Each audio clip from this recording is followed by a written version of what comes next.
pemandangan luarnya tuh langsung ke gunung, tapi pas banget di belakang villanya tuh itu sawah. Sawah ada sungai. Tapi di kirinya itu dari bangunan tua yang dia manjang. Jadi saya kayak nyesek, kayak pengen ngomong tuh gak ada suaranya. Padahal itu saya ngerasa lagi teriak-teriak. Tapi kakak saya itu lagi ngobrol di dekat saya manggil, kak, kak. Saya kagetnya tuh karena di situ ada nenek-nenek yang saya yakinin itu bukan penjaga villa. Oh, nenek itu masuk, kata kakak saya gitu kan. Soalnya dia itu adanya di villa sebelah.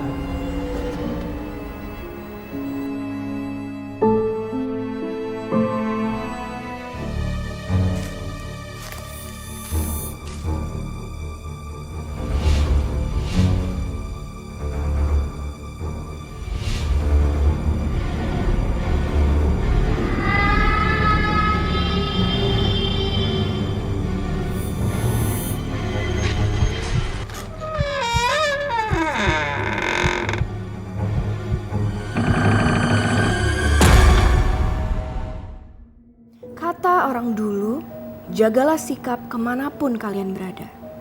Terutama ke tempat-tempat asing seperti contohnya berlibur ke villa. Karena bisa saja tempat yang kalian datangi menyimpan cerita mistis semata. Siapa yang tahu? Mereka memang ada. Bisa di sini ataupun tempat kalian.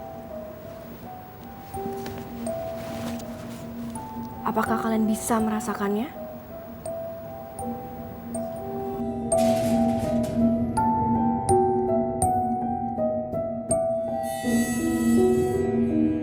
Hai Mas Fadil, Halo. apa kabarnya? Baik, alhamdulillah. Mas Fadil ini sekarang sibuknya apa? Sekarang saya sibuk megang promosi di sosial media. Jadi misalnya ada orang yang pengen usahanya jadi viral, gitu. Bikin-bikin konten di digital itu saya bantuin di situ. Jadi bisa disebut konten kreator lah. Iya, benar. Dan aku dengar Mas Fadil ini mau sharing tentang pengalaman mistis ya hari ini. Iya, benar. Ceritanya seperti apa sih Mas? Jadi ceritanya tuh di awal 2021 ya, itu pas tahun baru gitu. Tahun baru tuh biasanya saya sama keluarga tuh selalu pesan villa gitu kan, tempat gitu untuk bikin momen yang seru-seruan gitu, bareng-bareng. Nah kebetulan tahun itu kita bareng sama teman-teman saya juga pada ikut gitu. Digabung jadi ya kayak ada teman dan keluarga gitu. Iya benar. Nah kira-kira ini villanya itu di luar Jakarta atau di dekat Jakarta atau di daerah mana? Untuk villanya tuh di daerah Puncak. Oh Puncak. Dan perjalanannya tuh kalau Mas Fadil ngelihat gitu, apakah perjalanan sudah menentukan menuju kepada hal yang mistis atau daerahnya itu seperti apa sih Mas? Dari tempatnya sih untuk masuk ke awal villanya itu biasa aja ya, karena itu kan lumayan jauh sih dari jalanan, dari aktivitas orang gitu, itu lumayan jauh gitu. Makanya pas lagi ke sana tuh kalau bisa bawain, kita beli-beli dulu untuk kebutuhan makan, jajan gitu, karena ya lumayan jauh sih Kak dari sana. Jadi kemana-mana tuh harus pakai mobil lagi gitu Iya ya? benar. Jaraknya jauh. Jaraknya jauh. Pertama Mas Fadil masuk ke villa, melihat villanya, dan itu mau merayakan Tahun baru. Oh, mau merayakan tahun baru di Iya, situ. benar. Dan bersama teman dan keluarga. Apa yang Mas Fadil rasain pada saat pertama kali melihat villa tersebut? Jadi awalnya pertama kali ngeliat tuh dari foto dulu ya, dari foto di sosial media. Kita di situ berunding dulu, kira-kira villanya oke gak nih, gitu kan. Nah pas lagi ngeliat, wah kok harga segini tapi dapat villa yang gede, gitu. Villa gede terus kamarnya juga banyak, tingkat juga, gitu. Harga murah. Ya udah akhirnya langsung lah kita ke sana rame-rame. Langsung sana itu langsung di DP dulu dan kita jalan ke sana. Sampai sana itu villanya tuh gede. Jadi dia bisa dibilang rumah mewah ya, rumah mewah terus disewain. Oke. Karena kalau villa tuh biasanya bentuknya kan terlalu gimana gitu kan. Ini lebih ke rumah mewah ya. Cuman view dari belakang rumah itu benar-benar bagus banget. Asri banget. Asri banget. Ini posisinya apakah di dekat jalan raya atau jauh bahkan dari jalan raya? Jauh. Jauh. Karena kita dari villa itu pengen keluar jalan raya itu masih lumayan jauh. Nah dari jalan raya itu pengen beli-beli yang kebutuhan apa itu masih jauh juga Kak. Ini villanya itu bentuknya rumah yang mewah atau memang semi gedung tua? Dia kayaknya renovasian dari gedung tua. Wah, ini yang menarik. Renovasian dari gedung tua. Iya. Dan ini bisa kebayang villa itu warnanya apakah sudah lapuk, warnanya sudah banyak yang ada kerusakan atau memang villanya kokoh aja dan bagus dan rapi. Kalau villanya tuh kokoh ya Kak ya. Tapi saya ngeliat dari samping-sampingnya Kak. Karena di samping-samping villanya itu bangunan tua yang udah hancur. Samping villanya bangunan tua. Itu villa-villa udah pada hancur, udah nggak keurus. Nah, cuman villa itu doang yang bagus gitu. Hah, jadi Mas Fadil beserta teman dan keluarga nginep di antara villa-villa yang rusak. Iya, benar. Dan Mas Fadil belum tahu sebelumnya pada saat memesan itu? Belum tahu. Apa yang dirasain Mas Fadil? Apakah sedikit takut, kecewa, atau pada saat itu apa yang dirasakan Mas Fadil? Kalau saya pribadi sih biasa aja ya. Biasa aja karena ya saya kadang orangnya ya suka sembrono gitu lah. Tapi kalau dari keluarga saya, dari teman saya itu ngecek dari reviewnya tuh, itu emang tempatnya ya banyak orang itu review serem gitu, angker. Tapi tetap Mas Fadil langsung tetap pilihannya tetap itu? Iya, karena kita mau dapat villa dari mana lagi Kak? Itu udah H-1. Oh iya, tahun baru. Jaraknya ya, jarak Iya. pemilihan villanya.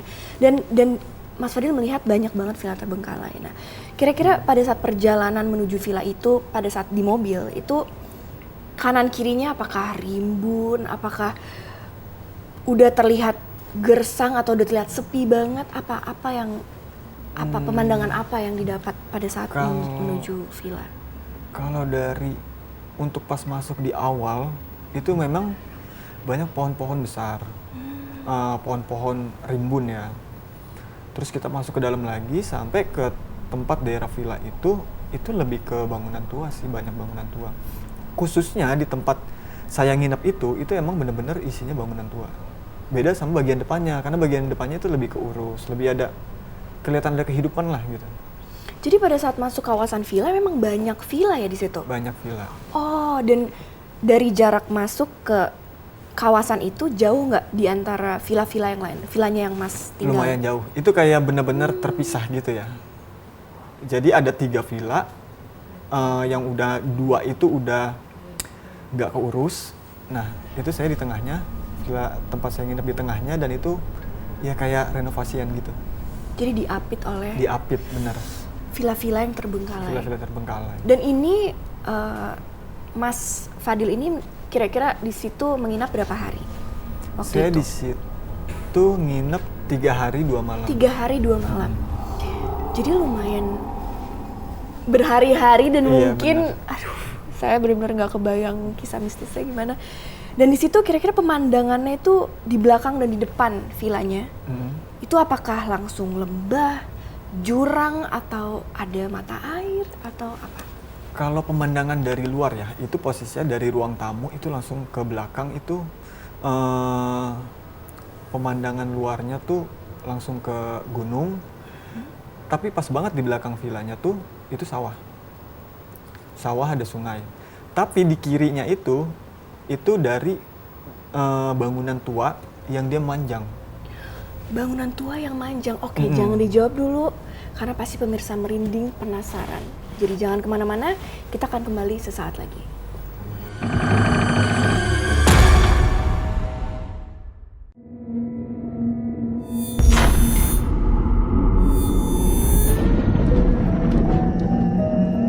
Untuk kalian yang mempunyai cerita mistis atau ingin bercerita bareng aku, kalian bisa kirimkan cerita dan pengalaman mistis kalian di bawah ini.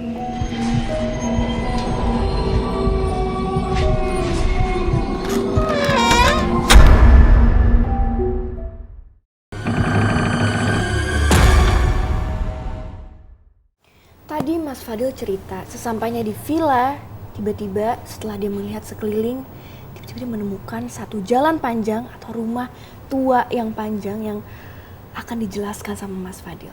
Jadi gimana Mas Fadil? Tadi Mas Fadil menemukan sebuah villa yang panjang bentuknya. Iya, jadi 3 villa yang dempetan itu, saya nginep di tengahnya nih. Taunya yang di villa sebelahnya itu dia panjang gitu. Sampai bangunan tuanya yang udah hancur tuh bener-bener kelihatan dari belakang tempat saya itu. Dan kalau di belakang saya tuh balkon kan langsung kayak ini ya taman gitu kan untuk bakar-bakaran gitu, barbeque. Tapi kalau di sebelah kiri itu bener-bener tua dan langsung bangunan dan kacanya tuh udah hancur, udah bener-bener nggak layak ditempatin gitu. Oke. Jadi terlihat banyak spot-spot yang udah tidak layak terpakai dan pasti bayangan Kak Fadil, Mas Fadil ini pasti bayangannya udah deg-degan dan merinding pasti di sana. Pasti. Dan ketika sesampainya di villa, Mas Fadil merasakan apa di sana? Jadi pas nyampe villa tuh emang ada kesalahan saya ya. Karena pas baru sampai itu saya nggak ngucap salam. Karena ya harusnya ya di tempat tuh ngucap salam dulu atau permisi atau apa. Ini saya masuk langsung nyari sound untuk kita seru-seruan karaokean gitu, nyiapin stand mic gitu kan. Saya langsung masuk begitu, mungkin di situ kayak penunggu situ agak tersinggung ya. Tapi itu kita nyampe di situ posisi siang. Posisi siang. Nyampe sana masih beres-beres biasa gitu. Nah pas udah menjelang sore, itu kan suasana udah dingin ya. Biasa kalau di samping puncak gitu dingin ya, dekat gunung gitu. Udah mulai dingin. Nah itu udah barulah pada siap-siap mandi, pada kumpul-kumpul biasanya di situ. Nah di situ saya ketiduran tuh Kak. Saya ketiduran dari sore sampai habis maghrib. Saya ketiduran di situ. Itu pas saya ketiduran, saya bangun, itu bener-bener badan saya nggak bisa saya gerakin. Kaki nggak bisa digerakin? Nggak bisa. Kakinya nggak bisa digerakin? Nggak bisa digerakin, Kak. Kok bisa? Saya juga kurang ngerti ya, itu tuh dari saya ngomong aja itu berat banget. Bener-bener berat banget. Jadi saya kayak nyesek, kayak pengen ngomong tuh nggak ada suaranya gitu. Padahal itu saya ngerasa lagi teriak-teriak. Tapi kakak saya itu lagi ngobrol di dekat saya manggil, kak gitu. Itu dia bener-bener sampai cuek banget. Saya tuh sampai, saya pengen berusaha buat bangun gitu ya. Tapi kayak ada yang narik saya balik gitu. Jadi kaku gitu? Kaku. Waduh. Terus? Nah terus di situ saya doa ya, saya berdoa. Terus saya di situ, saya ingat banget saya di situ sholawat sampai akhirnya saya langsung bangun. Pas saya bangun itu saya bisa bangun, itu saya langsung duduk dulu Kak. Saya duduk, saya kayak, aduh ini barusan apa gitu kan. Kayak mimpi tapi saya napasnya tuh ngos-ngosan gitu, kayak kecapean gitu. Kayak gimana sih abis sesak napas gitu kan. Itu napas saya bangun. Saya duduk sila tuh kan, saya duduk sila. Di situ kakak ipar saya ngelihat saya. Ngelihat langsung kaget. Dil, lu ngapain gitu? Padahal saya nggak ngapa-ngapain gitu. Terus dia langsung, itu si Fadil kenapa gitu kan. Nah, cuman pada bingung doang kan saya kenapa gitu. Terus saya keluar dari kamar karena saya denger di samping jendela kamar saya itu ada suara cowok tak lagi nangis. Cowok lagi nangis? Cowok Tapi lagi ini nangis. aku penasaran dengan kayak pada saat Mas Fadil ini tidak bisa bergerak kakinya dan lain-lain, itu Itu hari pertama ya berarti? Itu hari pertama. Dan ada cowok nangis pun hari pertama? Hari pertama juga. Langsung di hari pertama? Langsung hari pertama. Oke, terus Mas? Nah, pas lagi saya keluar tuh karena saya dengar suara orang nangis kan. Saya keluar, nah di situ kan kakak saya kan udah dikasih tahu ya. Itu si Fadil kenapa? Terus dia ngapain keluar gitu kan. Saya keluar tuh nyari sumber suara dari cowok yang nangis itu, Kak. Terus bener-bener sumbernya tuh dari pohon yang udah mati ya. Pohon udah mati, udah kayak pohon kering gitu tapi gede. Batang doang tapi gede. Jadi pohonnya nggak ada? Pohonnya Warna udah coklat, daun-daunnya udah coklat. daun-daunnya udah nggak ada, sisa batang pohon tapi masih ada di situ. Tapi besar. Besar. Nah, pas saya ke sana saya nyari sumber suara, saya di situ tuh, Kak. Saya di situ, salahnya saya malah bilang suaranya nongol lagi dong. Mas Fadil bilang gitu? Iya, sumpah. Berani banget loh Mas Fadil. Karena saya masih ada perasaan kayak kesel banget gitu loh, lagi tidur tiba-tiba mau bangun nggak bisa, Kak. Gitu. Nah, kakak saya ngikutin saya, ngebuntutin saya keluar tuh, Kak. Terus tiba-tiba dia teriak, "Dek, lu ngapain di situ? Masuk," kata dia gitu kan. Terus saya masih biasa kan, "Enggak, gue tadi kayak denger masuk," kata dia gitu. Saya langsung, oh ya udahlah gitu, karena saya tahu kakak saya bisa interaksi gitu kan. Saya di situ langsung masuk. Pas saya masuk, kakak saya bilang, itu di depan lu itu kaki gede banget. Kalau dari penglihatan kakak saya, karena kan saya nggak tahu ya. Jadi, ya saya ngeliatnya batang gitu kan. Jadi ternyata pohon itu?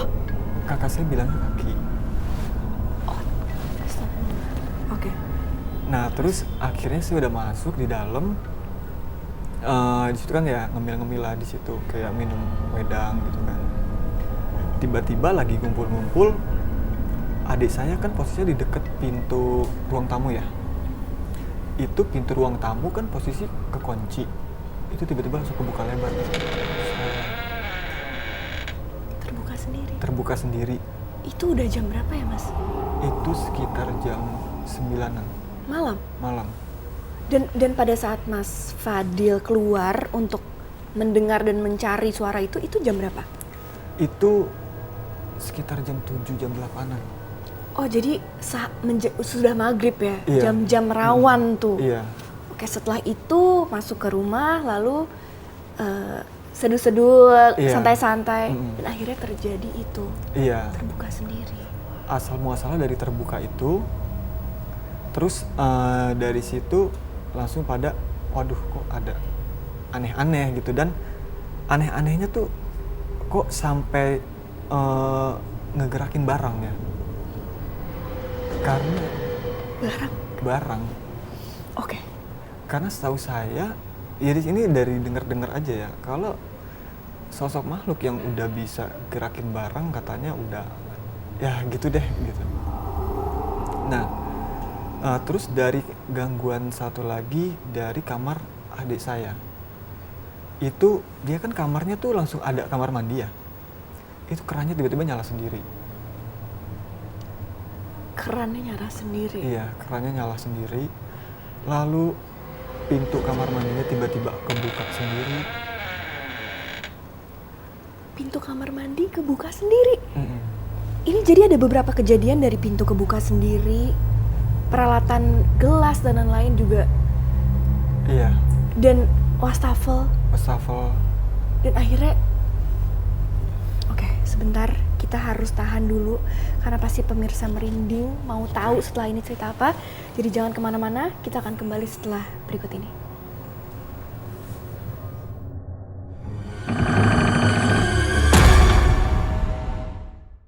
Tadi kita sama-sama dengar, ternyata di hari pertama Mas Fadil udah banyak banget merasakan gangguan. Salah satunya ada keran yang terbuka sendiri. Betul ya Mas Fadil? Iya. Setelah itu apalagi gangguan di hari pertama? Iya, dari hari pertama itu pas malam itu udah mulai kayak tiba-tiba pintu kebuka sendiri. Terus kamar mandi airnya nyala gitu.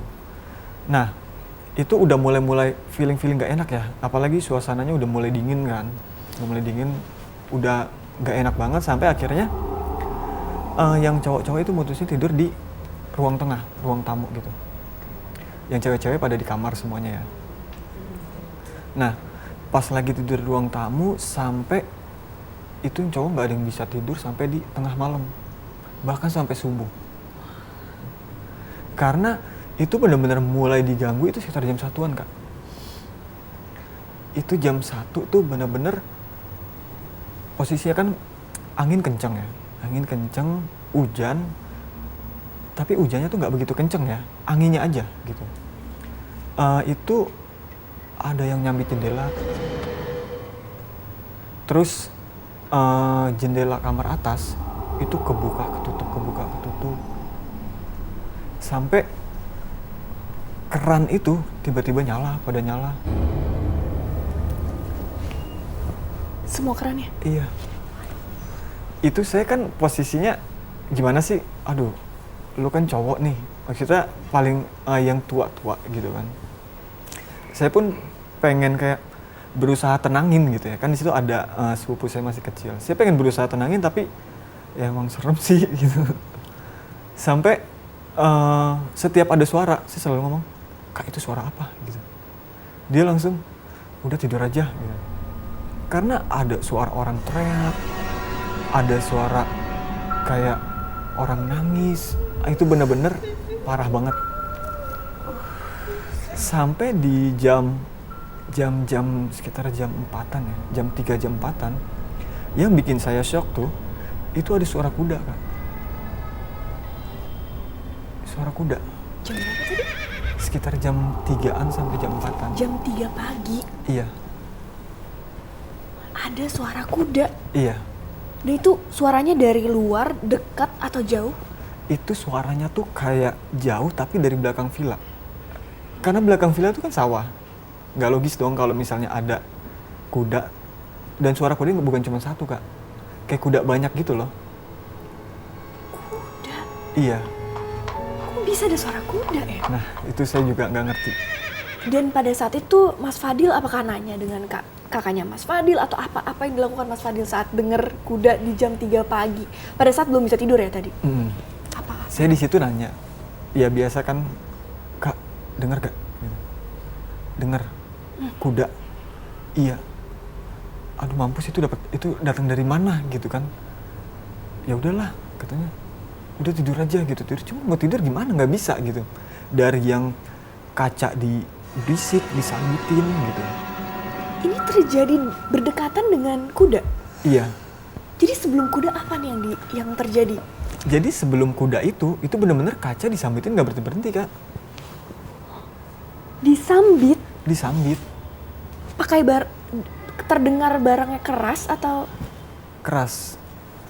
Kalau misalnya itu disambit sama orang, harusnya pecah tuh kaca. Betul. Tapi ini nggak pecah. Dan itu suara kencang banget. Kenceng banget. Satu villa apakah mendengar? Satu villa itu khusus yang di ruang tamu dengar semua. Oh, sama di kamar atas juga dengar. Itu kaca jendela atau kaca untuk berias? Kaca jendela. Kaca jendela? Kaca jendela. Berarti itu terjadi dari luar ke dalam? Dari luar ke dalam. Wah, itu pasti kaget banget. Dan akhirnya apakah sebelum itu terjadi, si kuda itu terjadi, dengar suara kuda, pada saat ada kaca disambit, Mas Fadil apakah tanya juga dengan kakaknya Mas Fadil, ini apa yang terjadi di sini? Kalau saya nanya tuh, ya mungkin sama-sama takut ya. Karena kan ya ngeri lah kita bawa saudara-saudara sepupu yang masih kecil juga, terus kondisi kayak begitu gitu kan. Kita cuman berusaha buat tenangin aja gitu. Tapi semenjak ada suara kuda itu berhenti lah di situ. Suara-suara kayak suara angin kencengnya, terus suara yang pintu juga kayak ada orang ngedobrak gitu, ada orang ngetok. Itu bener-bener satu malam itu kita nggak bisa tidur tuh, banyak banget suara-suara aneh. Itu datang dari luar villa. Dari luar villa ngarah ke villa saya tempatin itu. Dan aku penasaran kayak di luar villa itu apakah redup, ada lampu, ada cahaya? Kalau dari luar sih ada, Kak. Ada cahaya? Iya, bahkan yang villa udah nggak kau urus itu ada lampunya, nyala. Dan akhirnya Mas Fadil dan saudara atau teman akhirnya bisa tidur? Bisa tidur.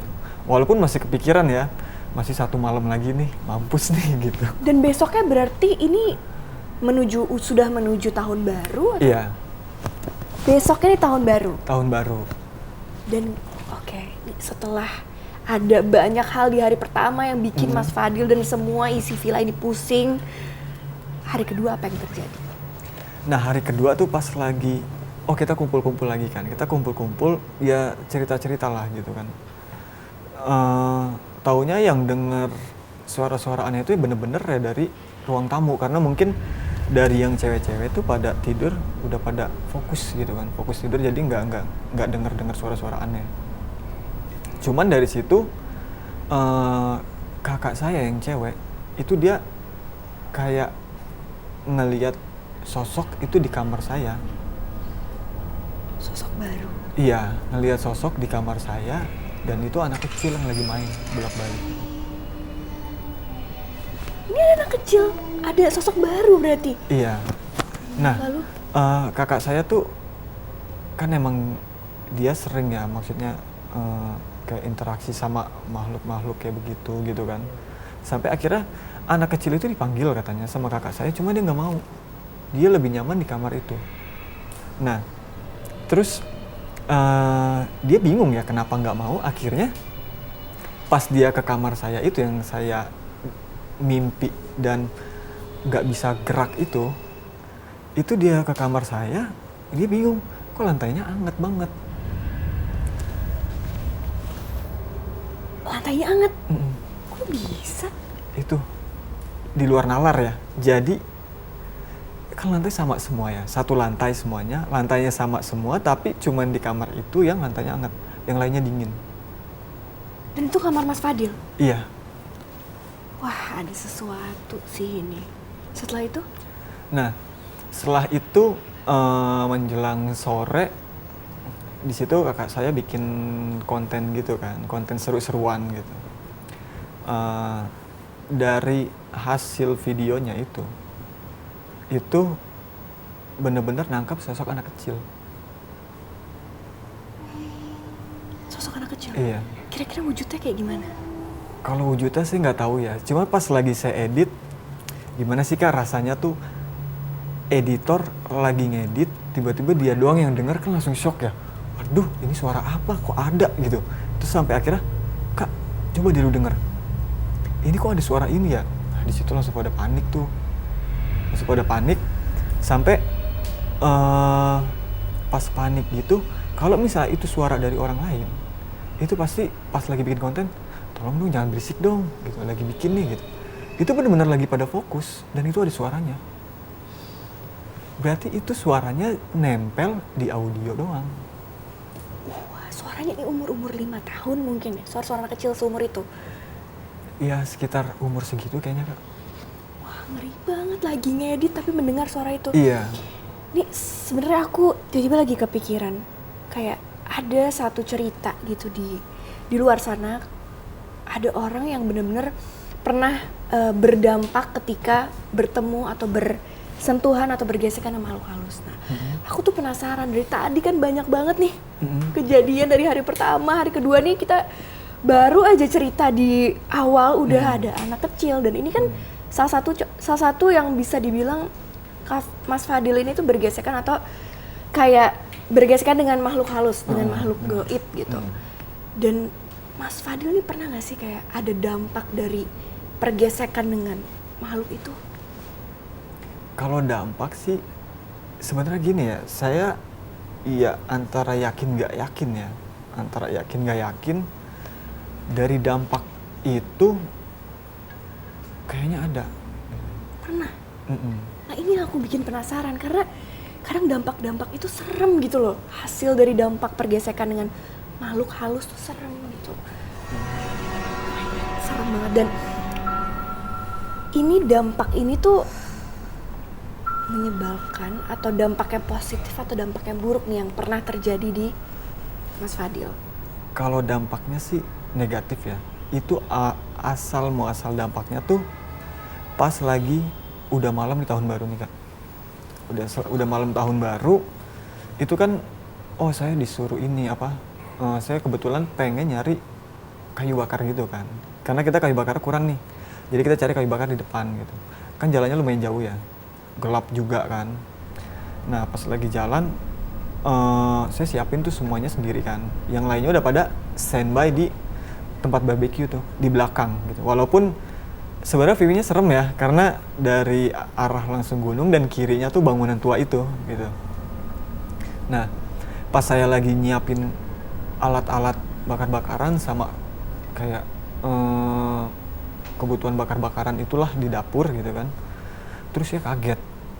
Saya kagetnya tuh karena di situ ada nenek-nenek yang saya yakinin itu bukan penjaga villa. Nenek-nenek bukan penjaga villa. Oke, Iya. stop dulu. Kita bikin penasaran banget nih pemirsa Merinding. Jadi jangan kemana-mana. Tetap di sini karena kita akan kembali saat lagi.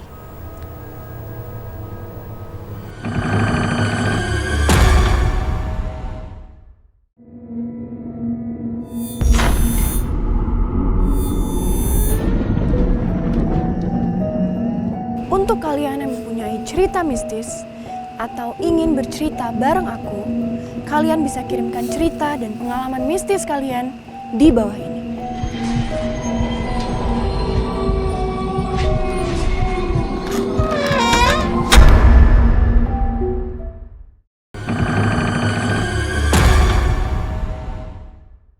Dan akhirnya Mas Fadil itu sudah sampai di menjelang tahun baru di malam hari, yang ternyata di malam itu Mas Fadil malah bertemu dengan sosok nenek-nenek. Mas Fadil, sosok nenek-nenek itu sosoknya seperti apa? Jadi saya ngelihat nenek-nenek itu ada di dapur ya. Ada di dapur itu umurnya tuh kayaknya sekitar 60-an ya. 60-an, 70-an, cuma dia rada gemuk. Di situ saya mikirnya gini ya, itu kan pintu ketutup ya, kok dia masuk gitu. Dan itu villa lagi disewa, kok dia nekat masuk gitu. Betul. Nah, pas dia lagi di dalam, dia bawa-bawa tong sampah, tempat sampah ya, tempat sampah keranjang gitu. Oke. Nah, dia bawa-bawa keranjang sampah itu saya bingung, dia pengen buangin sampah atau enggak gitu. Tapi kalau dia emang bener-bener tukang bersih di villa, ada sampah jatuh pas dia bawa, pasti dia ambil dong. Ya. Ya kan? Ini yang bener nggak diambil. Terus saya makin kepo kan. Jadi dia tuh nenek-neneknya yang bikin saya kepo banget nih. Dia bawa-bawa keranjang sampah kayak capek gitu. Kayak ngos-ngosan, tapi rada-rada ketawa. Ketawanya tuh bukan ketawa senyum, jadi ketawa ngekek gitu. Bisa dicontohin gak sih Mas? Ketawa ngos-ngosan tapi Iya, jadi dia kayak capek, terus kayak sambil kayak begitu. Dan itu saya langsung, ini apaan gitu kan. Terus saya pengen negor dia, tapi dia jalannya kayak buru-buru. oke. Nah, terus saya kejar tuh dia. Saya ikutin dia dari belakang, dia keluar kan. Keluar dari villa tuh. Keluar dari villa, terus keranjang sampahnya sama dia dibuang. Keranjang sampahnya dibuang. Nah, yang saya kaget dia sambil ngejilatin tisu. Dia ngejilatin tisu dan saya di situ langsung panik banget tuh Kak. Karena saya baru sadar itu tisu bekas kaki saya yang luka isinya darah semua Kak. Iya, jadi sebelum berangkat nyari kayu bakar itu kaki saya luka. Oh, ketusuk ya? Iya, saya elap pakai tisu, saya buang di keranjang sampah itu di dapur. Dia jilatin dong Kak. Itu saya langsung panik, saya shock. Wah, yang saya bingung, itu kayak orang atau makhluk gimana gitu. Kok saya di situ nggak habis pikir, saya panik banget. Terus ya udah, saya langsung, saya sampai ikut acara bakar-bakaran pun saya masih bengong. saya masih belum berani cerita. Karena kalau saya cerita, pasti langsung ricuh suasana sana.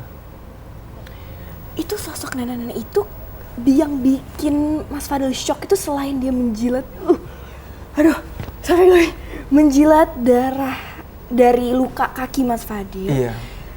Dia tuh napak atau terlihat seperti bukan manusia, mukanya itu seperti apa? Mas Fadil masih hafal? Saya masih ingat banget. Karena ya itu kejadian yang bikin saya shock ya. Dan ninggalin bekas juga. Ninggalin bekas juga buat saya. Itu saya nggak tahu ya bentuknya tuh perbedaannya apa gitu kan. Kayak antara manusia sama makhluk lain gitu, makhluk gaib. Tapi itu dia napak. Dan itu saya perhatiin tuh, ini orang, tapi bukan penjaga villa. Gitu. Dia setengah tua dan rada gemuk, terus dia ngapain gitu ngambil sampah di keranjang sampah itu. Terus saya ikutin, bener-bener keranjang sampahnya tuh saya kirain untuk dibuang atau di apa ya, dia buang langsung ke jalanan, Kak. Oh, jadi masalahnya aku bayangin ketika dia menjilat tisu itu, mata dia kemana? Apa ke Mas dia Fadil?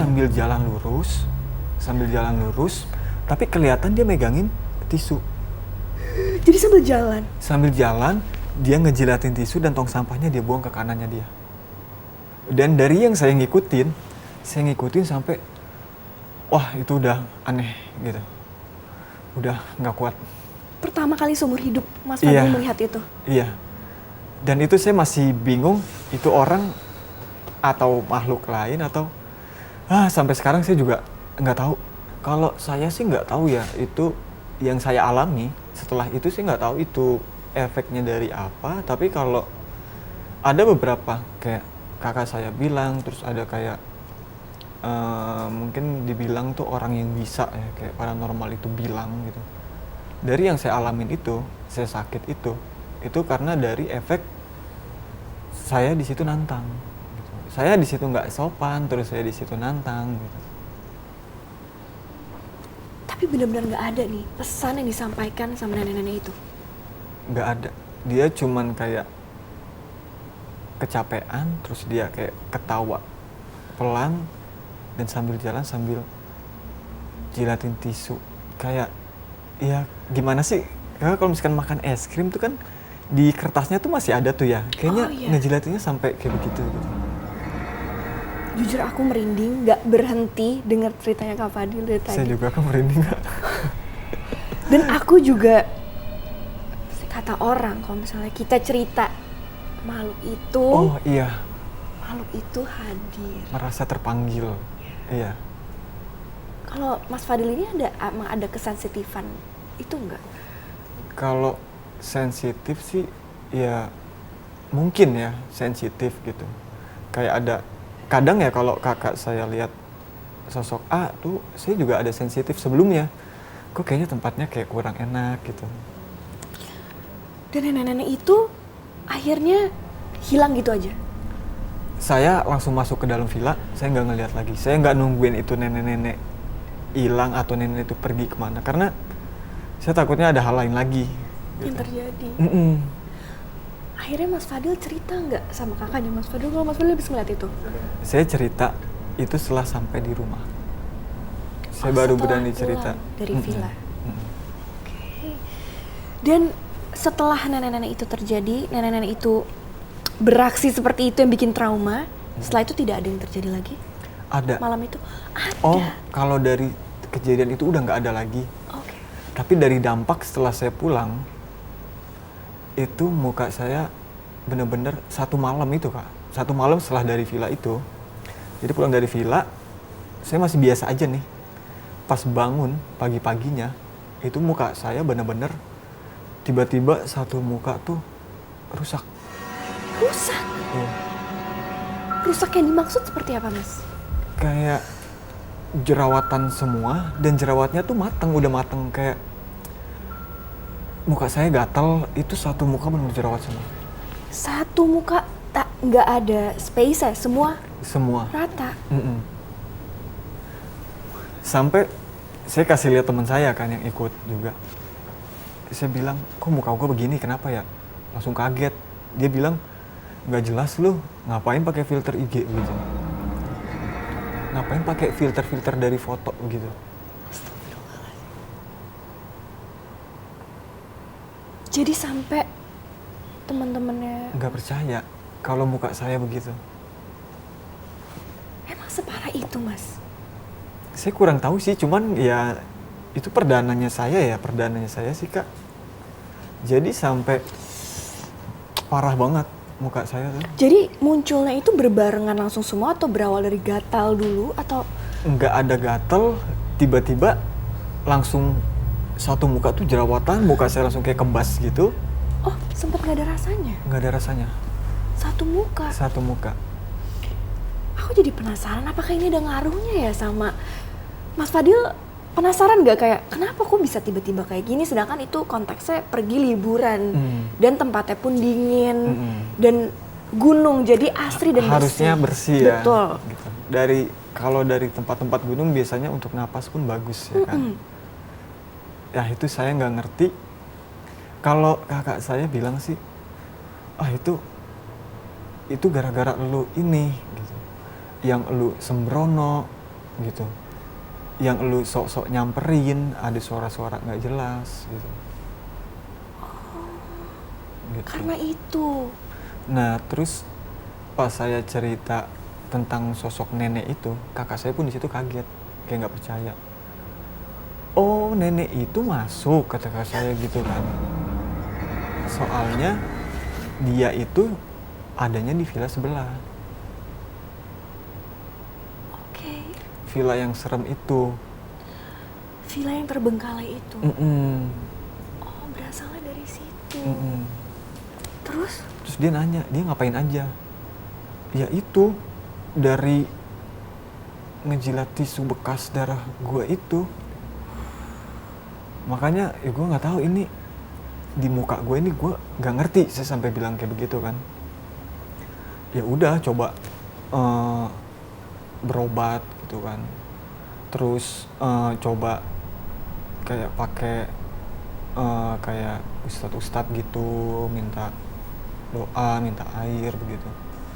Ya kalau untuk jelasnya sih sakitnya apa sih kurang tahu ya. Tapi ya saya sih masih positif aja ya, masih positif itu bukan dari makhluk aneh, walaupun dari mereka bilangnya itu dari makhluk aneh itu. Gitu. Soalnya memang agak relate karena kan emang yang terjadi luka bekas kaki, Nah bekas itu. kaki, darahnya dijilat, yang pasti itu darahnya Mas Iya. Fadil. Lalu setelah itu muka Mas Fadil bereaksi. Dan Mas Fadil setelah itu bereaksi benar-benar sesampainya di Jakarta atau pada saat perjalanan pulang? Sampai di Jakarta. Satu malam tidur dulu, pas bangun tidur udah nyampe Jakarta. Itu langsung satu muka full. Dan pas bangun pagi itu langsung kayak muka saya kebas kan. Kebas, saya pegang kok ini apaan ya? Terus saya ngaca, wah. Langsung full gitu, satu muka Shock. jerawatan. Dan di situ aku juga penasaran, di villa itu sebelumnya ada penjaganya nggak sih Mas? Penjaganya tuh ada, tapi dia cuma nerima pas awal nih. Itu penjaganya tuh masih muda, kayak mbak-mbak gitu, masih muda. Jadi pas awal datang dia cuma bukain pintu, ngasih tahu ini kamarnya di sini, di sini, di sini. Kalau mau cuci piring di sini, di atas ada kamar gitu. Itu terus balkonnya di belakang. Dari situ saya nggak ngeliat lagi. Pas pulang sempat melihat penjaganya lagi? Nggak Penjaganya ngeliat nggak? lagi. Bahkan pada saat itu tidak berpamitan gitu ya? Iya. Dan emang nggak dikasih tahu pada saat, oh mungkin nggak mungkin kasih tahu, cuman aku kepikiran kayak penjaga ini apakah sudah memberikan clue-clue sedikit sama yang mau tinggal di villa ini? Kalau clue sih harusnya enggak ya, harusnya. Karena nggak mungkin dong dia ngasih clue. Kan bikin orang yang pengen nyewa kayak, aduh gua harus jaga sikap banget sih gitu. Kan pengen fun, pengen seneng-seneng, jadi pengen lepas aja gitu kan. Dia nggak sampai kayak begitu. Tapi berapa bulan kemudian itu saya nyewa di tempat tapi lumayan jauh dari situ. Oke, jadi Mas Fadil sesampainya di Jakarta, Mas Fadil kepo lagi nih dengan pervilaan itu. Iya. Oke. Pas berapa bulan saya nginep juga, terus saya kepo nanya ke penjaga villa di situ. Saya bilang, di sini villa serem gak sih? Gitu. Kalau di sini mah gak serem mas, katanya. Yang serem itu blok G. Saya langsung, wah itu blok tempat saya nginep gitu. Waduh, tempat Mas Fadil nginep. Iya. Bisa Terus gitu. saya bilang, saya pernah nginep mas di daerah sana. Aduh mas, katanya, itu mah emang terkenal serem di sini, makanya orang jarang mau nginep di sana, lebih sering nginep di daerah sini gitu. Kalau untuk kayak acara keluarga atau kumpul-kumpul lebih di sini mas, katanya. Dan jadi pada saat itu Mas Fadil juga baru tahu ternyata yang ditempatin Mas Fadil itulah malah yang banyak dihindari Iya, sama benar. pengunjung villa. Mm-mm. Bener-bener pada saat itu terjadi Mas Fadil langsung bilang ke seluruh keluarga kalau ternyata villa ini yang kita tempatin memang berhantu gitu. Iya, ya jadi semakin yakin dari review di sosial media kalau emang villa itu serem. Ternyata emang bener-bener serem. Jadi berarti kita kalau sesampainya masuk villa kemarin mungkin Mas Fadil apakah sempat lupa untuk Iya. permisi dulu? Oh sempat lupa. Lupa karena antusias. Oh karena senang gitu Iya. mau liburan jadi Iya. lupa. Jadi pemirsa merinding ketika kita ingin berlibur ke sebuah daerah ataupun villa, alangkah baiknya kita harus permisi dulu, harus menyapa isi villanya walaupun tidak ada orang di situ, atau assalamualaikum dulu karena kita nggak tahu di dalamnya itu ada sesosok atau penunggu sebelum kita datang. Mas Fadil, Iya. thank you udah Iya, Kak. berbagi cerita mistis Mm-mm. hari ini. Dan cerita Mas Fadil ini bener-bener gak berhenti bikin aku merinding dan penonton merinding pun makin merinding lagi. Jadi semoga nanti kalau Mas Fadil berpergian permisi dulu. Pastinya. Permisi dulu Lebih. atau ongoing dulu sebelumnya. Iya. Terima kasih Mas Fadil. Iya. Bila kalian punya cerita mistis atau mau cerita bareng aku, kalian bisa langsung kirimkan cerita mistis kalian ke email di bawah ini. Dan kalau kalian ingin tahu update terbaru dari Merinding, kalian bisa langsung kepoin sosial medianya di bawah ini. Mereka memang ada. Bisa di sini atau di tempat kalian. Apakah kalian bisa merasakannya?